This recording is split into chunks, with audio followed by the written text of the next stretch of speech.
And it means another episode coming your way. This one officially go down. Episode number 183. My guest today is about 162 years younger than that. At least that's the math that I'm doing. Longtime partner in this game and even longer time friend. And of course, knows what it's like from the hierarchy standpoint at the highest level and now gets to talk about it, which I'm sure is a lot less stress. And you can catch him, of course, on MLB Network Radio, Power Alley, Monday through Friday, 10 a to 1 p. Right? I still got that right. You still doing what, front office on the weekends? What is that, Sunday? That's Sunday. Sundays. And of course, his beautiful face with no help needed from the makeup chair on SNY constantly. Duke, appreciate you, man. Thanks for doing this. How you been? Everything is good. No makeup will help. It's like putting lipstick on a pig. That's it. That's it. We can shine easy right here with no powder, and we're good to go. I want to get into a number of things. Obviously, get into plenty with the Mets and kind of where they sit as we do this here on a Friday. Now at 22-23, feeling good after getting a couple of wins as they welcome in the Guardians this weekend. Hit Ohtani and some other stuff as the trade deadline is never far enough away. You at home, at work, or on the road is your number one source for all of your basketball info, stats, news, and scores. You can get the latest odds and lines, latest matchup info, reports for all this year's NBA playoffs. BetOnline, your sports intel headquarters this season. Got you covered for all your sports wagering needs: basketball, MLB, NHL, hockey, golf, UFC, even boxing. It is the fastest and easiest way to get your betting info, live options, and more, including your favorite casino and card games available from your home. Get into the action today. Here's how. Head to the website, order your mobile device, and join and use our promo code BELIEVE. It's BLEAV to get your 50% bonus on your first deposit. BLEAV. You got to believe. It's BetOnline where the game starts. Speaking of believing, 22-23, it's only the quarter turn. We saw the Nationals sit there at 19-31 and go and win a World Series, right? So no problem there. Last year, beginning of June, the deficit was 10 games, I believe, right? That the Braves were behind the Mets and caught them just fine. So take the most rational approach that you can. How worried should a Met fan be 45 games into the season? I think the most rational approach is they haven't clicked on their starting rotation. Their offense hasn't been very consistent, and they're still a game under 500, to this point. And you can start to see, well, hopefully anyway, the high price starting pitchers, the two kind of co-aces, starting to trend in a better direction, notwithstanding Verlander's last outing against the Rays. But it looked like, you'd say two of his last three have been really good. Scherzer was good his last one. And so, we'll see what that looks like here in this next series. Carrasco comes back. And Senga, I thought that was his best outing of the year against the Rays. And that's not an easy lineup to navigate through. So I feel like there's a turn in the rotation side. And maybe these young hitters now on the Mets offense that they brought up from the minor league, maybe they actually can provide some power along with Pete Alonso, because it doesn't look like the rest of the line. Maybe Lindor will heat up on the power side of it, but I don't know if they have any more power to add to this group. It concerns me. That's the area I think at the end of this I'm going to be more concerned about. But I got to say I'm cautiously optimistic about the rotation the way it appears at the moment. You and I were both working together a few years ago when Gary Sanchez was the savior for the Yankees. Yeah. Not exactly the same story as he steps in now, and he's on his way up to the bigs with this team. What can he feasibly, within realistic expectation, do to help this team? I'm a little confused at where and how he's going to get the playing time, because Alvarez needs to play. He has impressed me on how much better his defense has been this year. I'll tell you, when you and I were together watching Michael Conforto at the Futures game in the All-Star break there a while ago, and the word was, oh, he's not ready. The defense isn't up to snuff. And we're like, are they watching the same guy that we're watching right now? And he can help the big league team, right? Like, it was almost the same thing with Alvarez. You were hearing, oh, the defense is in there. All of a sudden, his defense looks pretty darn good. He's handling pitches. The game calling is going to be a work in progress. and all of a sudden his offense has started to heat up. Beatty, we'll wait and see, but I think that's legit as well. So I don't know though. Going back to the Sanchez Alvarez thing, like Alvarez has got to catch and he's got to play. He's got to be in the lineup. So are you going to carry 3 catchers now? Like I'm not. I thought they might need to go with a backup catcher along with Alvarez. So I'm kind of curious how this is going to go. His offense, in fairness, was good. That's AAA. It wasn't good last year. It hasn't been good for a while. So I'm a little skeptical what we're going to see, but I'm hopeful that he can contribute some way. The last thing I remember from Gary Sanchez was the near incident with the swinging bat in the on-deck circle when he was in Minnesota. I mean, we haven't seen him have any prowess in a very long time. Clearly not a defensive player. This is a guy who you're getting for the pop. We've seen him get streaky like a three-point shooter in the NBA with the home runs, but we've also seen it where he can't make contact. The thing for me, and I wanted to get into this because this is an age-old problem fans and media have. And from a GM lens, it's different when you're looking down the field. And that's the lineups and how they are used, especially when you have a veteran manager like Buck is. I go back to even when Jimmy Leland was with the Tigers during the years where he was starting to have success they hadn't had since the mid-'80s. And even then, when he would sit there and put a Santiago, and I'm thinking of some of the others, and a Brandon Inge, when he'd mix in other guys, the Sunday lineup, there were people that were complaining that he wasn't playing regulars. And I remember asking him about that and him saying if the goal was to win a World Series, he's making sure that every single person is prepared not only to physically make it there, but to have all sorts of roles as injuries come and whatnot. So he knows what he's got and the players know they can handle it. The fans have not handled this well. Clearly, they're complaining about Buck way more. They didn't much last year at all before the Musgrove situation, probably in the playoffs. Now they're complaining about, well, Beatty and Alvarez, a couple of days ago, Alvarez's big home run, not in the lineup the next day. And, regardless of whether it was an issue where he needed a day, nobody cared. Buck needs to have him in the lineup, needs to have Beatty. What is your kind of, from where you sit, your vantage point on the right way to handle a situation with veterans that a manager wants to put in and the kids, Duke, that you have to give some rope to kind of hang themselves a bit with some struggle? Yeah. So, I mean, that's a really delicate balancing act that you have there. I think it's one of the more difficult things that you have to do with a manager making out the lineup and your fan base is going to be unhappy. There's a segment of Mets fans always going to be unhappy until they start going off on these wins. But, to the point, Vientos comes up in his first game and he homers and then he's off the next day. And that was kind of a head scratcher too, like okay, what's going on? But to your point, and Buck's been pretty clear on and has had a pretty consistent track record to playing the entire roster. And I think that does a couple things. It gives guys a day off at this point in the season, which I know for fans are like, come on, they don't need a day off. But you're seeing that in other sports too.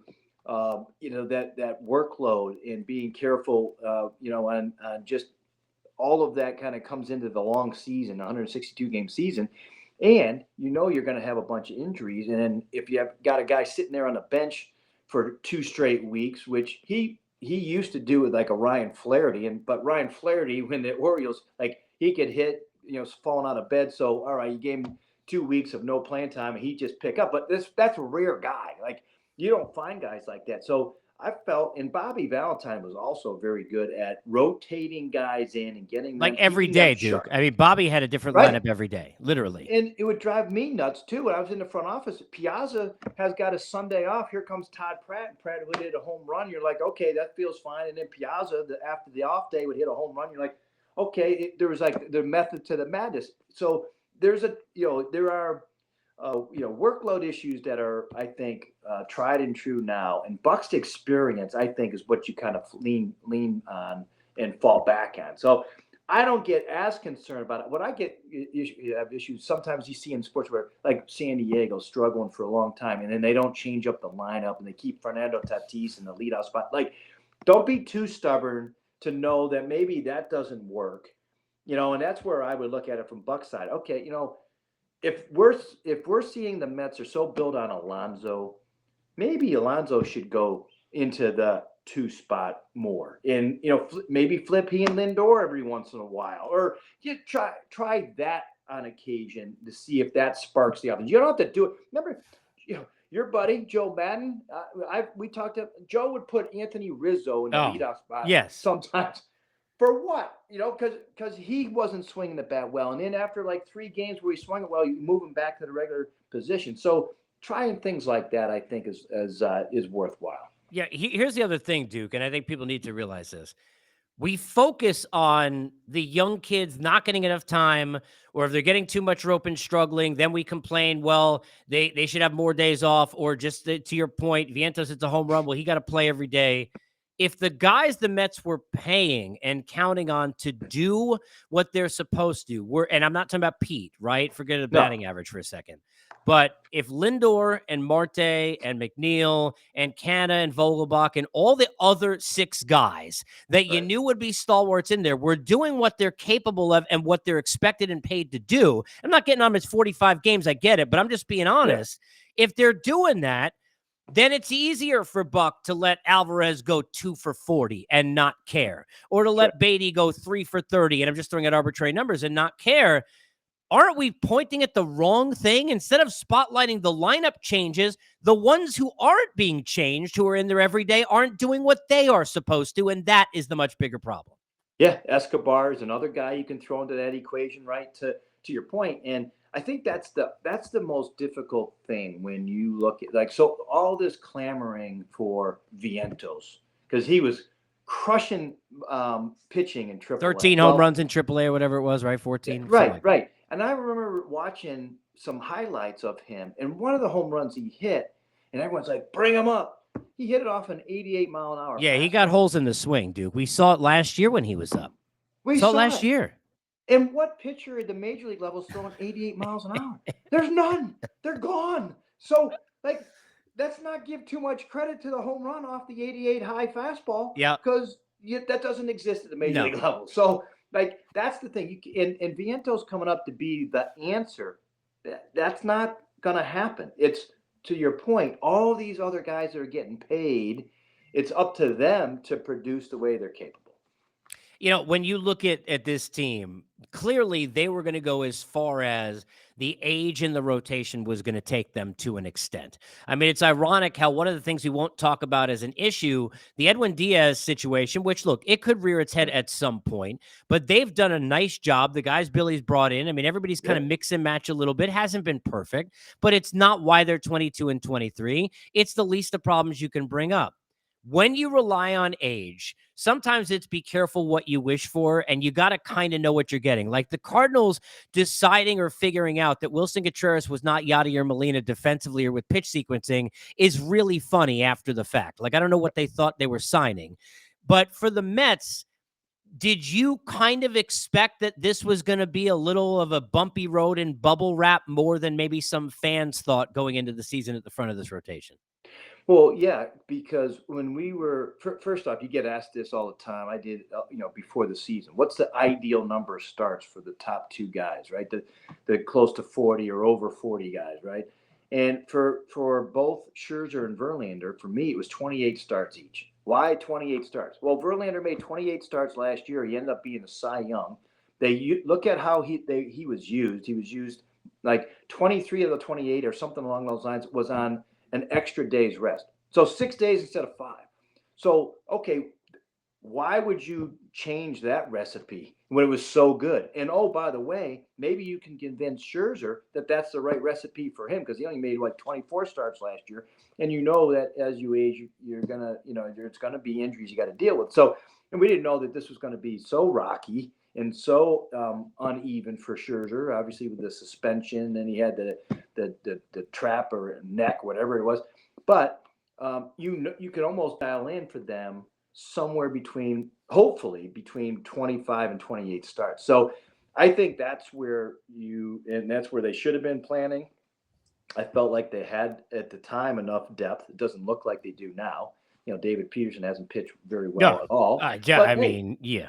But McGill has pitched He's been pretty okay. well, He's been right? fine. So I mean, look, if I told you you're going to ERA sub 4 and yeah, what are you 5-2 and the rest of it the way it is and keeping you in most of the games, what else did you expect him to do? I mean, you didn't expect right, Peterson's ERA to be 1,000, but which clearly has not helped. Carrasco be rendered pretty much useless because of injury. But I want to go back to Scherzer for a second yeah, because everything's easy when it's Monday morning quarterback. right, We all thought the max move, even though it's a lot of money, was the right way to go. It was, I mean, look, from a Met fan standpoint, even wearing that biased hat, the idea was like, even at that money, wait, he's coming to the Mets was amazing for everyone. right, But the year before that, his arm pretty much went dead at the end after that deal with the Dodgers, right? You right. can go back to 2019, where you and I were on the field covering a World Series, that he Yep, basically had to come back from the dead to pitch in, and we yep, didn't even know that he would be okay. He has done so much at such a high level, but with so much exertion of energy, Duke, for so many years, that to me, I feel like he's even older than his age in the yeah. way that he has pitched, regardless of how well he's kept his body. Do you have a fear? Because the 24 starts you mentioned last year, you're right. But at the end of it, Duke, he was at his worst. Yeah. Do you have Yeah, a he was. fear that this may be a bigger problem than just a herky-jerky, sticky start for Scherzer? I think that when we kind of look at over the last 3 seasons, especially, and you can count, I feel like maybe that 2019 at the end, we were starting to see signs of it. You kind of you have to look at that, historically now and be able to say, you know what, maybe there is something to this. And that's why I put 28 starts. It could be 25, could be 22. Whatever it is, whatever Max's best 22 starts are, you want to make sure that he's built to the point where he can give you those best at the end of the year. So if it's rocky to September, but his best 8 starts are 5 in September and 3 in October, then that's great. And I think that's going to be the trick for this team and for Max is let's not get too caught up in a April start versus Cincinnati, because really what matters for the Mets is getting there clearly, but then how does it happen? How does he pitch in the postseason? They didn't pitch well. He didn't at the end of the season, and he didn't pitch well in the game against San Diego, well enough. And so I think that for me is what I look at with Scherzer and for Verlander. That's like, let's make sure they finish healthy, so that their best effort is happening in the postseason. And if they lose because of that, then you'll feel better about it. If not, then it was poor planning. And I think that's going to be the real interesting thing is I don't know what they're going to do at the deadline, but they need pitching absolutely. And another bat with power, probably somebody Yeah. that's not a kid that they can trust. And all of those problems lead me to where I was going to go. And this is kind of how I'll enter it into Ohtani, but I'll close this Mets part out this way. When you know this, I mean, look, when you're in New York, there's already a high level of pressure. Right. When now you're spending late 90s Yankees money and then some, there's even more pressure. And there was always pressure on those Yankee teams, and they were winning every year. And Right. there was still that pressure of, well, you don't go all the way and then stop at the 1 yard line. And instead of handing it to Marshawn Lynch, go pass the ball like we saw in the Super Bowl, right? So you got to go further. Just how much pressure is there, do you think, on Billy Epler and Steve Cohen? And I know it's Steve's money, Yeah. to then look at this deadline, regardless of record, because you're going to be in it somewhere with the wild card, Duke, Right. to then make the move that, undoes the Correa thing. So that extra bat that you should have gotten and needed. I know Correa hasn't been good, but you follow what I'm saying. Yeah. Is there a pressure that we haven't seen, even take yourself, Steve, other guys in the front office with the Mets ever? Because it kind of feels very Yankee-like with this. We must go out and make the biggest moves to go win the deadline now too. Yeah, I think there is I think the blueprint has always been, well, what did the Dodgers do and how have the Dodgers done it? If you kind of look at what they've done, and Andrew Friedman's one of the best, right? He has resisted trading impactful young players for a 2 month or 3 month rental. But having said all that, if there's a deal that can be done with a guy that's a lesser prospect, or maybe you can maybe double up on prospects, they went out and they got it. And the year that they got Manny Machado, they gave up 5 guys for Machado that year. Now they didn't get to the World Series, but that's what they do. Got to They Game give 7 up. of an LCS, right? Yeah, I that's right. mean, they were close. That year, they got to the LCS, and we know 2020 they won the World Series, but Mm-hmm. they didn't do much there. But they're always hunting for that. And they did the Yep. Trey Turner, Max Scherzer deal for their top 2 at the time. So there's a willingness to do that. I think there's going to be the willingness because of that pressure, because of what they've spent, and the high expectations to do the same thing for the Mets. And to me, it really comes down to who's going to be available.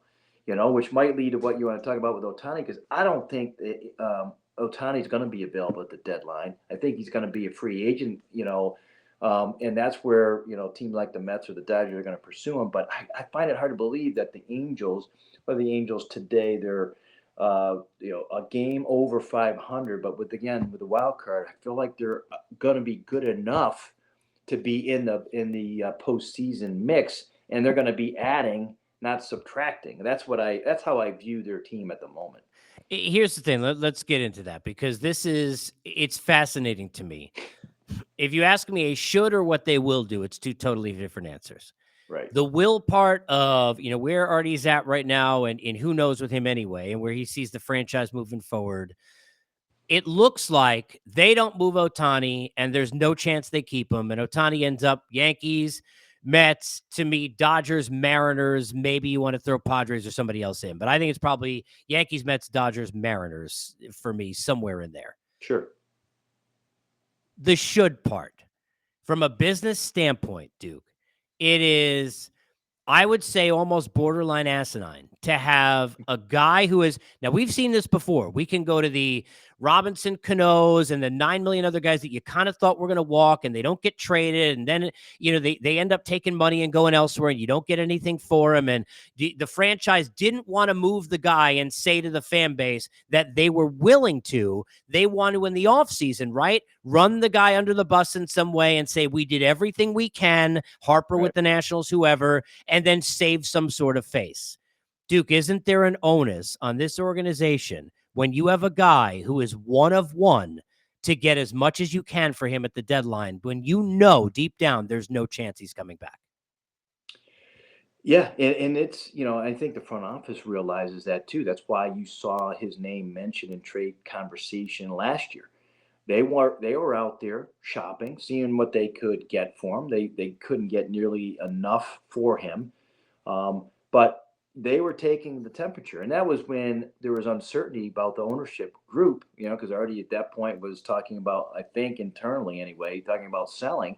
Now you fast forward, he has since taken the team off the market, and he's going to own it, and he does not want to send up that white flag to his fan base. And it is nuts. 100% it's nuts. Just like it was nuts not to trade Harper. And if you remember back then during that trade deadline, Mike Rizzo had a deal for Harper with the Astros, and the ownership said, no, don't do it. And they were okay the next year, clearly, without him, because they won the World Series.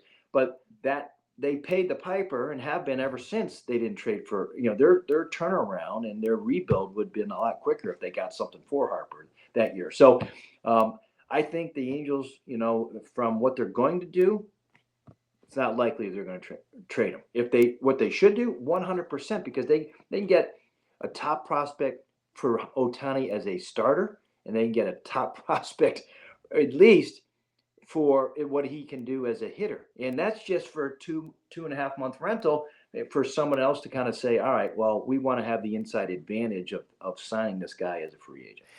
Last one for you, just to kind of follow on that. Is your thought, and is the feeling you get pulse-wise from people around the league, that we may enter conversation about Trout again? Look, he stayed when we didn't think he would. We all thought, okay, you can get more money than that. I mean, you're Mike Trout. You're probably going to come east. I mean, we all had this thought, right? If it's not the Phillies, he can go play for Mets, Yankees, Red Sox, and he was always about being home, and he's a family guy, all of that. Then it seemed like, okay, he's going to spend his life there. And once Ohtani got there, it's like, okay, these two are going to be a tag team for forever. Right. Knowing that most likely Ohtani is gone, how in the world is Mike Trout staying on an island to end his career? He's got 11 postseason at-bats. He's 1 for 11. He played in 3 games that the Royals sent him home in a year they won 98 games, by the way, with Right. names like this how far David Freese, Howie Kendrick. I mean, these are the names who were playing well, right? The CJ Wilson game, of course, Yep. with Mike Scioscia in game 3. What do you think as far as Trout pulse? Do we re-enter that conversation after officially, let's say, Ohtani leaves in the offseason? I mean, he would have to approach the organization because he's got a full no trade and and basically ask to be traded, which I wouldn't rule out totally. Me But neither. you just don't know because he does want to win.